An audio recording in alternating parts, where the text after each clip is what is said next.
The night you found me, my life was forever changed. I remember seeing your picture for the first time and wondering how I'd never come across such a handsome man before. Then I checked your location, Rhode Island. Living outside Boston, I had a 15-mile dating rule, but after chatting with you for hours, agreeing to meet with you the following night was the second easiest decision I'd ever made. Waiting very patiently for you at the restaurant the next day. Little did I know, all I had to wait was 40 minutes for my fairy tale to begin. You are the best thing that sprinted into my life.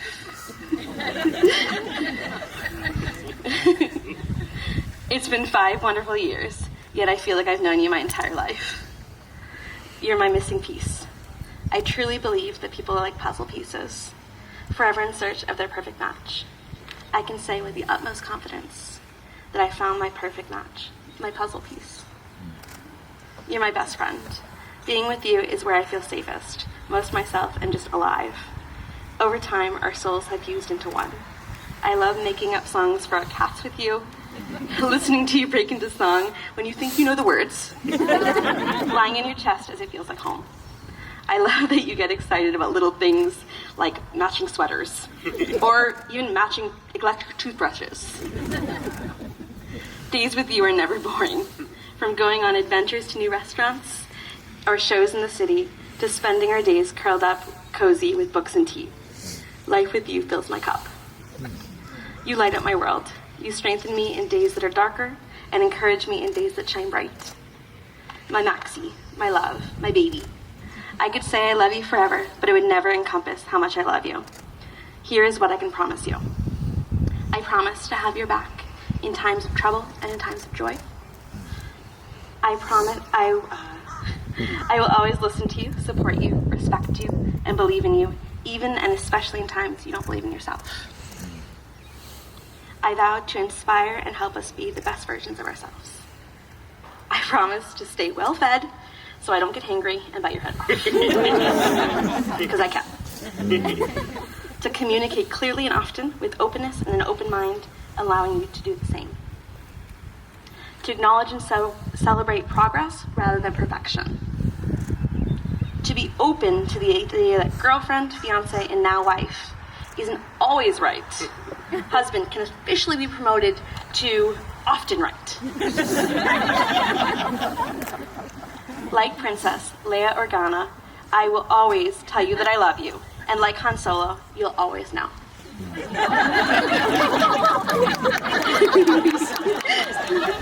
A long time ago, in a galaxy far, far away,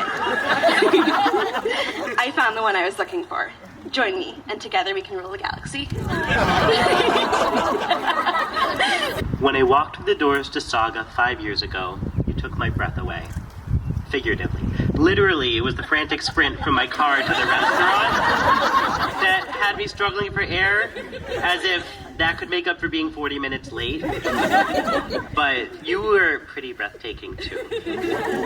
I had no idea at the time that this was my final first date, or that I had just met my soulmate.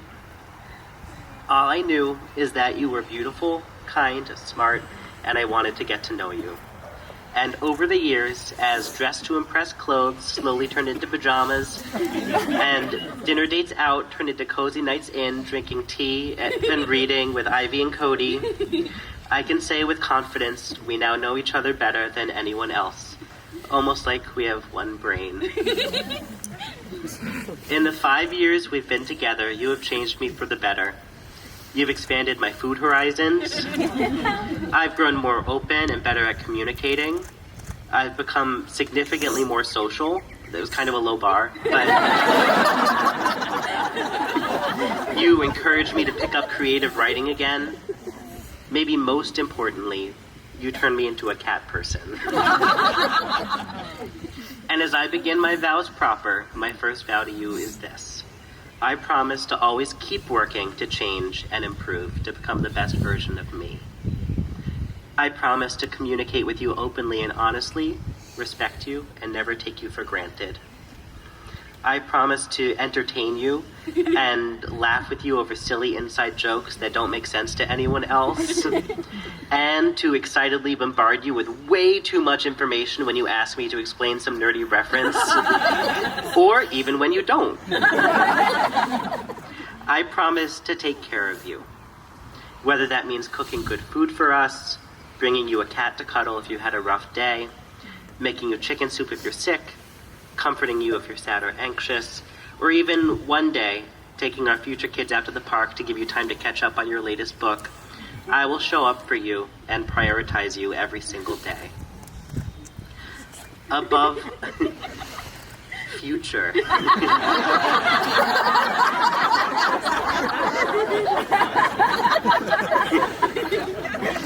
Above all else, I promise to love you forever and always, and show you how much I love and appreciate you every day. You are my book buddy, the anchor that keeps me grounded, the light of my life, my best friend, the most wonderful cat mom to Ivy and Cody, and you will be the best mother to our future children. I love you, and I can't imagine my life without you. I'm so excited to spend forever with you.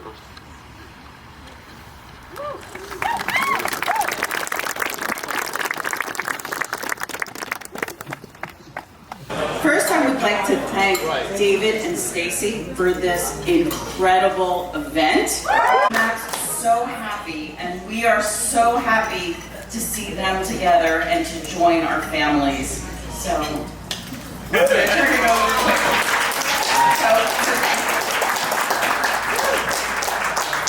Max and Abby.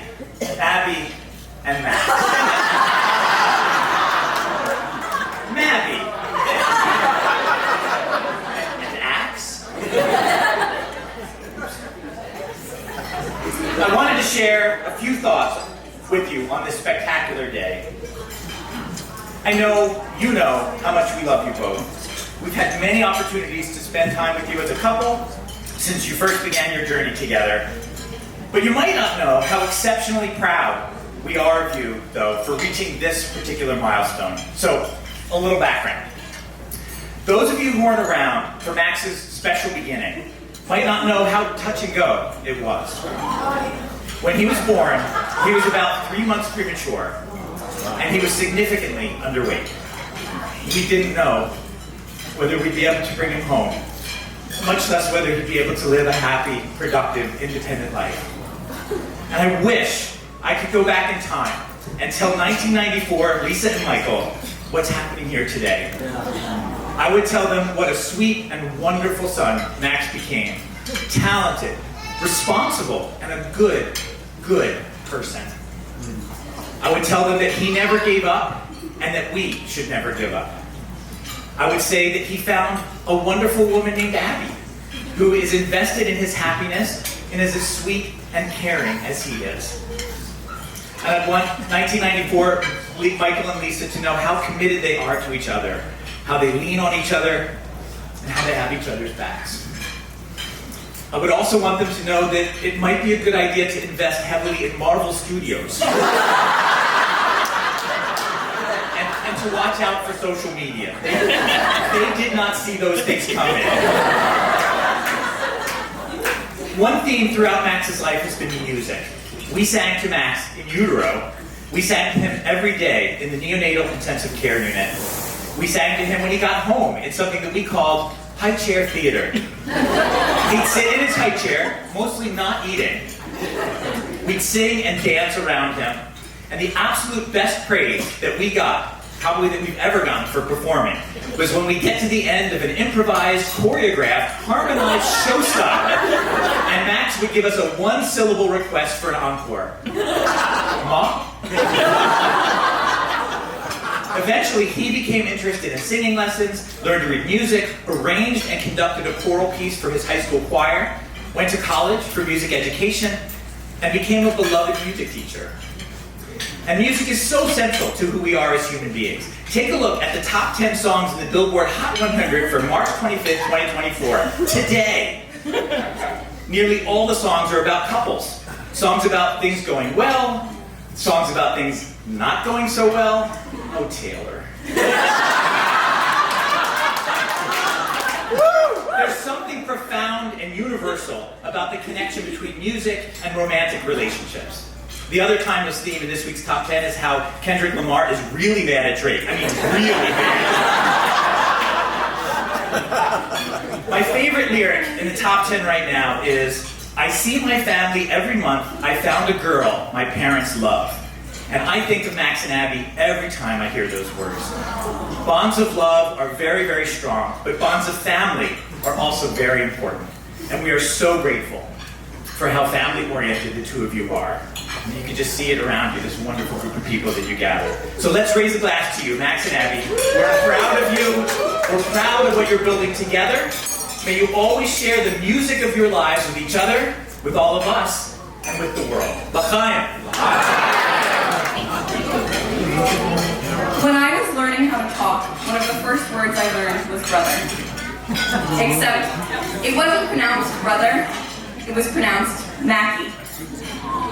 Except, it wasn't pronounced Mackie, it was pronounced Maggie. Spoken with the most love and admiration possible, which, as we all know, Max is more than deserving of. Max is a level of kind and generous that most people can't achieve on their very best day on earth. I can honestly say, I don't think I've ever heard him say an unkind word about another person. And I say that as his annoying little sister. I gave him so many opportunities to be mean to me. Because yes, Max is worthy of all the love and admiration in the world. He is mind-bogglingly nice and talented and smart, and I am beyond lucky to have him by my side, blah, blah, blah. But, does that mean I need to be nice to him? No! In fact, in my role as annoying little sister, I am contractually obligated to roast him.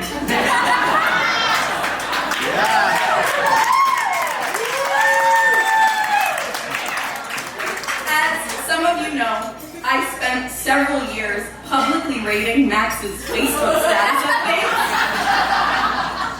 For example, since you asked, in August of 2017, Max posted on Facebook, all by myself tonight, time for a raucous party. And by raucous party, I mean a fancy homemade pasta dish for dinner, possibly followed by some Downton Abbey and Halo Top ice cream. I commented, 3 out of 10. Why are you a 30-year-old woman named Brenda, living in Portland, Oregon, with her 2 cats and boyfriend Chad?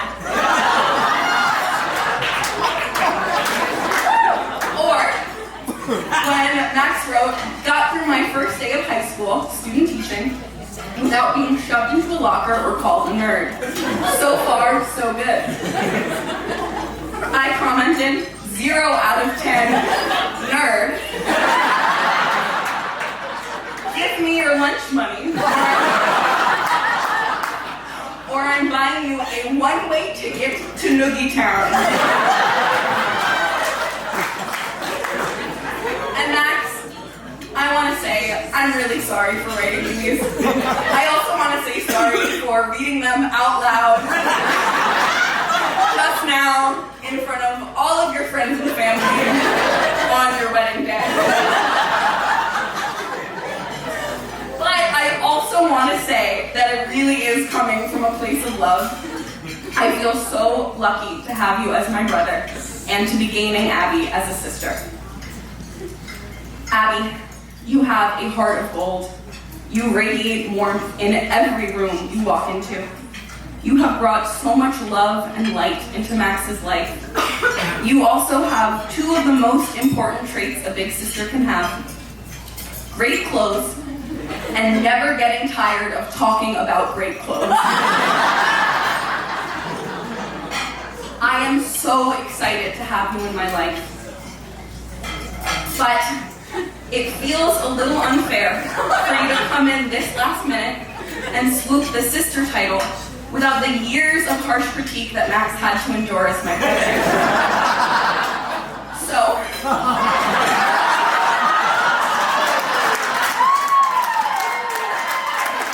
I'd like to bring you up to speed on the last 25 years of annoying little sisterhood that you missed out on. Basically, what I'm saying is I found your tweets. Let's go.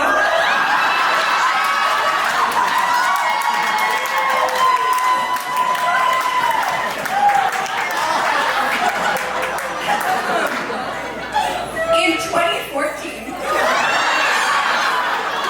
Abby tweeted, "Had a dream last night that Zac Efron was my professor. Hashtag if only." Get your head in the game, 2.5 out of 10. In 2015, Abby tweeted just the words, "Celebrate insomnia." I would honestly give this a generous 6 out of 10. It's mysterious and it leaves me wanting more. And just one more. In July of 2015, Abby wrote, "Twice in my life, I felt like I could have met the one, and both times I've let them slip through my fingers." This is the lowest ranked tweet yet for spreading obvious misinformation. As we all know, Abby didn't meet the one until almost 4 years later on April 27th, 2019.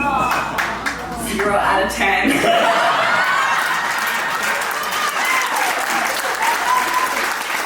Okay, congratulations, Abby. Now you are officially my sister.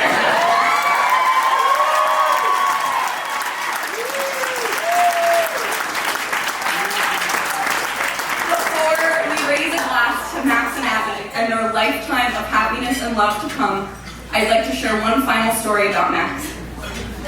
When I was born, Max waited in the hospital waiting room with our grandparents until a doctor came out to tell everyone that I was here and I was healthy. And he turned to my grandparents and said, "I just love happy endings." So now, let us raise a glass to Max and Abby.